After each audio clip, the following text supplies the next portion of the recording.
There's no such thing as an anti-war film.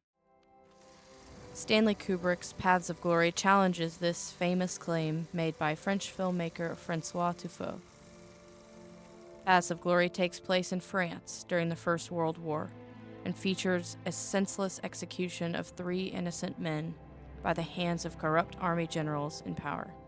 Kubrick uses beautiful camera work and excellent set and sound design to show the tragedy of war, instilling the feeling of dread within each viewer, ultimately making a very strong case for an anti-war film. Although giving the film much of the acclaim that it deserves, many critics challenge the fact that Paths of Glory, or in some cases any supposed anti-war film, cannot truly be anti-war in nature. That about it funny, huh? David Thompson, in his book The Fatal Alliance, makes a claim against doing war while saying it's anti-war, and asserts that watching so-called anti-war films is both loathing war and feasting on it. Other critics suggest that a truly anti-war film cannot exist at all. The spectacle of war cannot effectively disenchant war, and cannot, therefore, be truly anti-war. Film critic Agnieszka Monet. Also in this essay, this critic lists several elements that are most popular in war films that claim to be anti-war, in her opinion. Some of these elements include the use of children as victims, an emphasis on the youth of the soldiers, a focus on the soldiers' domestic roles and relationships, the depiction of both sides of the war, or humanizing the enemy, the depiction of the rape and abuse of women as inevitable results of war, a focus on the psychological damage that combat does to soldiers, a depiction of death as unredeemed and meaningless, a senseless waste, and finally, an emphasis on the maddening sounds of war, like the pounding of artillery or the dropping of bombs.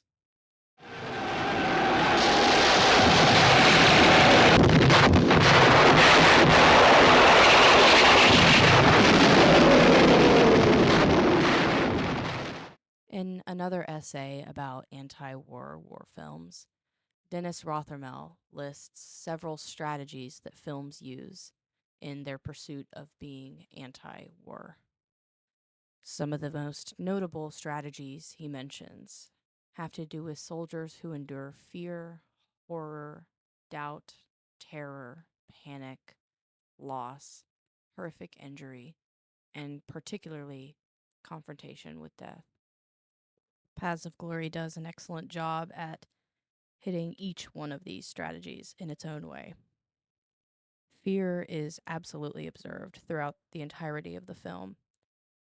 One of the most prevalent examples of this is 2 men in the trenches discussing which is more scary, dying by machine gun or bayonet.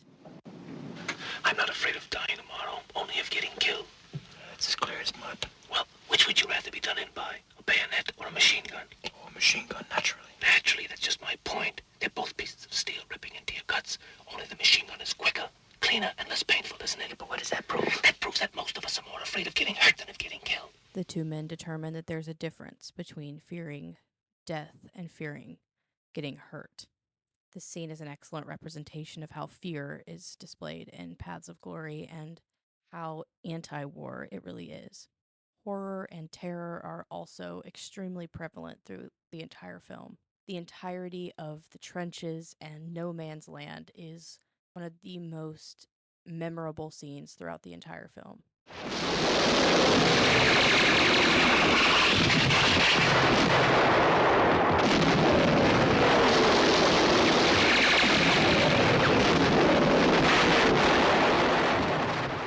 Loud sounds of bombs and artillery, heavy drum beats, and wide panning shots of explosions and bodies falling left and right. No Man's Land is Kubrick's implementation of horror and terror in this film. Perhaps one of the most famous scenes in all of Paths of Glory is the final few minutes of the film. where the men can be seen in a bar, cheering on and taunting a young German female singer who has been brought out to entertain them. They start out screaming, hollering, cheering, and yelling at the girl to sing. But once she begins singing, the demeanor of the men suddenly changes. Slowly, their faces start to drop, some tears fall, and eventually the men begin humming along with her. Hab und Gut und eilte seinem Herzliebchen zu. Da ließ er all sein Hab und Gut und eilte seinem Herzliebchen zu. Ach bitte, Mutter, bring ein Licht, mein Liebchen stirbt, ich seh es nicht. Das war vorher ein treuer Gesell, der liebt sein Mädchen ein ganzes Jahr. This is a beautiful scene, and it captures the idea of men coming to terms with their death and how this may be one of the last times they experience women. Although the scene is beautiful, it is also very tragic. To conclude the film with this, Kubrick absolutely leaves the feeling with the viewer that war is inevitable and tragic, and it forces people to come to terms with their death before they should ever have to. It is a beautiful depiction of what anti war film is. Arguably, one of the most prevalent issues in Paths of Glory is the power struggle. Corrupt generals abuse their power at the dismay of the soldiers below them. General Moreau charges the men with cowardice when they simply chose survival over pointless death. Colonel Dax, as the symbol of nobility that he is, even tries to get the men to go back out in no man's land after it is already hopeless. Lieutenant Roche, why are your men still in here? Impossible, sir. Major Vignon is dead. Get these men out of the trenches! Come on! Let's get ready for another try! Kubrick uses almost comedically a body falling onto Colonel Dax as a way to say that it's absolutely over and there's no chance for any of the men to survive through this if they followed orders.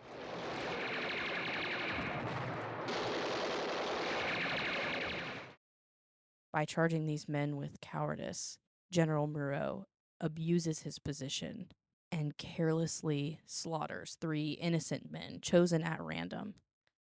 This separation and struggle for power is most evident in the trial scene where General Moreau is quite literally on a throne of sorts while the other men struggle to find any sort of justice, even though they're being charged with a crime they didn't commit.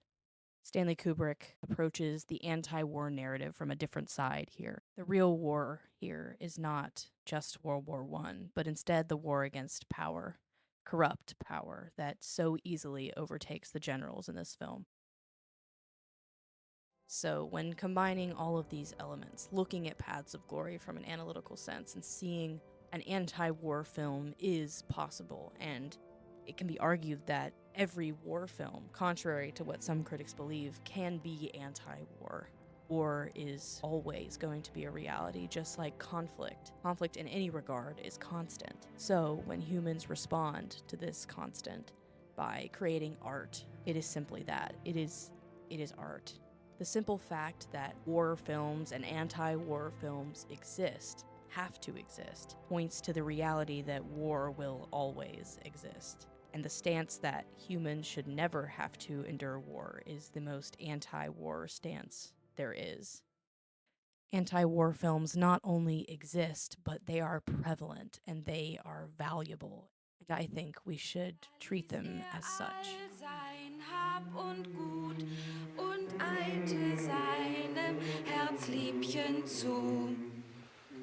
Ach bitte, Mutter, bring ein Licht.